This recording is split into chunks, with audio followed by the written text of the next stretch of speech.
Osmania university administration building వద్ద technology college విద్యార్థులు ధర్నాకు దిగారు. ABVP city joint secretary Dinesh ఆధ్వర్యంలో సుమారు 100 మంది విద్యార్థులు మెయిన్ గేట్ ముందు బైఠాయించారు. టెక్నాలజీ విద్యార్థులకు హాస్టల్ సదుపాయం కల్పించాలని, కాలేజీలో ఖాళీగా ఉన్న అధ్యాపకులకు పోస్టులను వెంటనే భర్తీ చేయాలని డిమాండ్ చేశారు. విద్యార్థులకు కనీస హాస్టల్ వసతి లేక తీవ్ర ఇబ్బందులకు గురవుతున్నారని అన్నారు.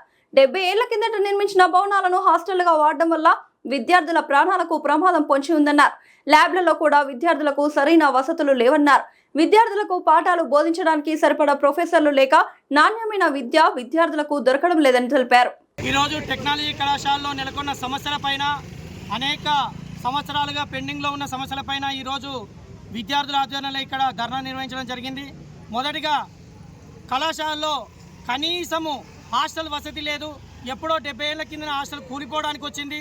అలాగే పెరిగిన విద్యార్థులకు అనుగుణంగా హాస్టల్ నిర్మించమంటే ప్రతిసారి మాటిస్తున్నారు, కానీ హాస్టల్ ఇంతవరకు నిర్మించలేదు. కనీసం వేరే దగ్గర అకామిడేట్ కూడా చేయలేదు.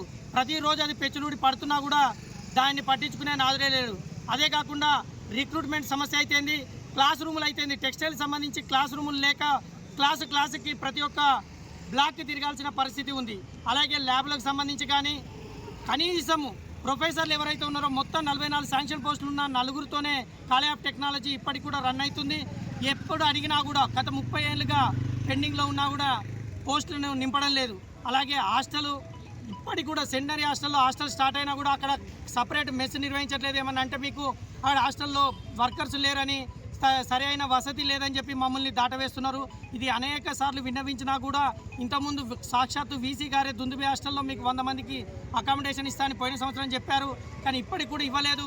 అలాగే గర్ల్స్ హాస్టల్లో ఒక రూమ్లో 10 నుండి 12 మంది విద్యార్థులు నివసిస్తున్నప్పటికీ కూడా హాస్టల్ శాంక్షన్ చేయట్లేదు. ఇప్పటికి ఫస్ట్ ఇయర్ శాంక్షన్ అయ్యి ఓరియంటేషన్ డే కూడా జరపలేని పరిస్థితి. ఇప్పటికైనా అధికారులు స్పందించి దీనిపైన త్వరితగతిన విచారణ చేపట్టి తగిన చర్యలు తీసుకోవాలని కోరుతున్నాను.